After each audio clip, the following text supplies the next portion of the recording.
Thrive and MemorialCare have a fun event coming up. It's going to be called Planning is Caring, and I want to welcome Ronit Cooper. Yes, all right. That's okay. Here's another challenging name, and Michael Savarich. Very good. Oh, with MemorialCare. All right. Yeah. 1 out of 2. Not bad. Well, welcome to the program. And so Thrive is always having a lot of things, and you guys partner with MemorialCare a lot. So tell me about that relationship. Absolutely. So my name's Ronit Cooper, and I'm a community-based social worker through MemorialCare Saddleback Medical Center.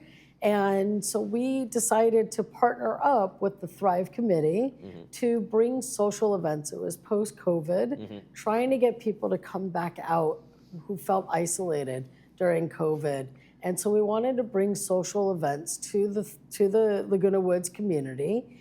And so it was a perfect partnership because what Thrive does is caring for your neighbors, right?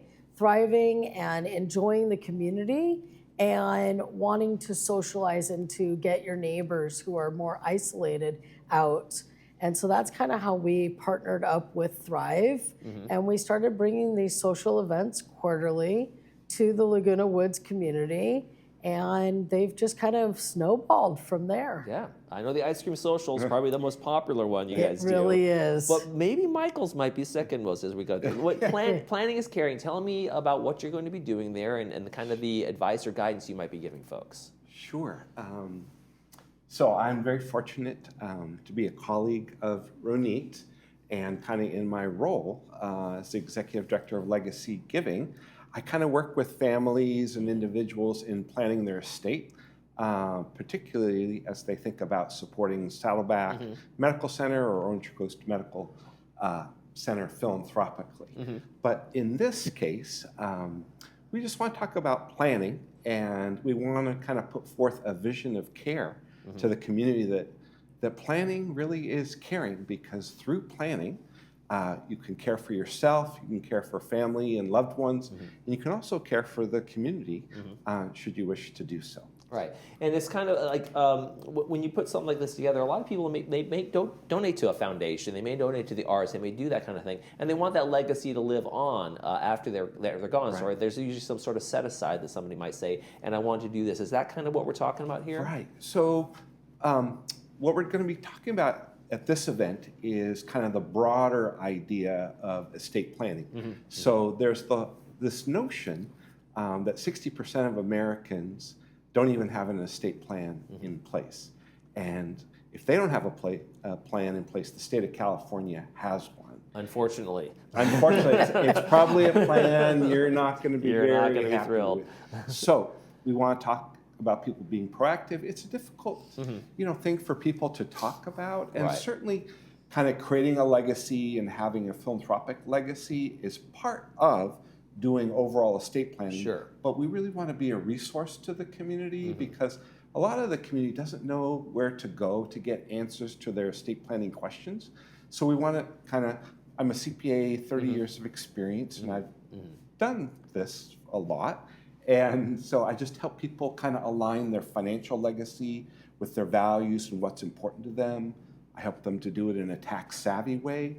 And I help people to think about the long-term impact of their planning. And so this is just a way of, through this event, which I'm so thrilled to be a part of and invited to, it's being a resource to the community and helping people get answers that they might be afraid to ask or something like that. Yeah. Well, now I'm getting to the age where some of my friends have parents who have passed. Yeah. And on that side of things, when they find out there was no plan, there was nothing like that, that is where that, like you say, planning is caring. That's where we didn't know what she wanted. We didn't know what to do with the house. We didn't know it might have gone into probate, those kinds of things. So when we talk about planning is caring, when we talk about this, it's a really important thing to kind of bring to our community, right? It absolutely is. It's a resource so that when you get to that point, you do know where you're going to turn or what you're going to do. And that's where Michael really guides people with their alignment with their values. Now, Michael, for the event that's coming up on February 24th, 2 p.m. over at Clubhouse 7, you're not going to be doing estate planning. We're not doing legal documents. You're just kind of giving folks guidance. Here's the things you could do. Here's the steps that other people take, right? Just kind of an understanding of the process. Yes, really talking about the process and really kind of giving a holistic understanding and education about estate planning. So there's a twofold component to it. Estate planning is about kind of putting legal documents in order for the orderly distribution of assets, but it's also planning for incapacity and planning for that time in your life when you can't make decisions for yourself, either financial, legal, or healthcare decisions, which is what we're power of attorney, DNR orders, things like that, so people understand what your decisions would be. Healthcare directive, and like you're saying, with your friends who have parents that have passed away, kind of the benefit of estate planning, really three goals. It provides clarity, so it's a big gift to those that are going to come after you to understand what your intentions are and what you wanted, and it avoids a lot of squabbling, and unnecessary tension, but also putting my CPA hat on, it prevents a lot of costs. Because if you don't do planning, you go through a process called probate, which is the last place you want to be. very difficult, right? Don't want to disparage the legal systems, but yes, it's. But that's where the state or the government comes in and they take it over because there was no plan. They make the decisions for you, and they're probably decisions you wouldn't have made.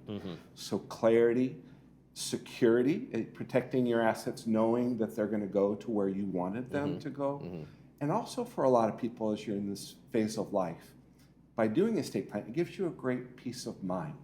So it's that sense of, it's one of those life tasks. You spend your whole life accumulating assets.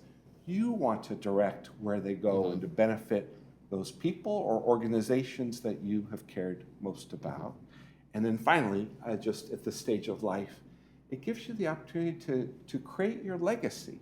How do you want to be remembered? So Cicero talks about the life given to us by nature is short, but the memory of a well-lived life is eternal. And that's, as you're in the second half of life, those type of issues become very important to you, and we like to guide people in that process. We still remember Cicero today. He must have had an estate planner. Are you surprised at how many people come to reach a certain age and they're close to their retirement years that don't have any kind of planning going on? And you're just like, oh, I just never really thought about it. Yes. So the reason a lot of people just procrastinate, one, it's a difficult topic, so they don't want to address, mortality or death. But it could be turned into something very positive. So procrastination, I don't want to deal with this. Also cost, people are worried about legal fees, but what you're going to pay an attorney is much less than what you're going to pay a probate court, which is about 5% of the total value of your assets. And then people don't have access to attorneys and things like that. And so that's why through the seminar, we want to provide people with some research from tools and access. And so we have tools, free online estate planning tools that people can use. We're going to give out a will and estate planning guide. We're going to give people, and this will be a place where people come and bring their questions. We want to invite people to ask us questions, things that they're afraid to ask. We'll make it interactive and fun. Ronit, is this a great way for folks to come and ask these questions in a safe environment and not feel pressured to buy or do anything, right? Because Michael's not selling anything. No, we are not selling anything at all. We're selling a great time, socializing with your neighbors, and a safe environment to be able to come and ask your questions and have some great resources. And enjoy that free snack box that we're going to be giving out. There you go. All right, folks, it's called Planning is Caring. It's going to be February 24th, 2 p.m. to 3:30 at Clubhouse 7. Thank you both for being here. Thank you. Pleasure. Thank you, Michael. You're watching This Day. Bree will be back in a minute with the folks over at Senior Center. Stay with us.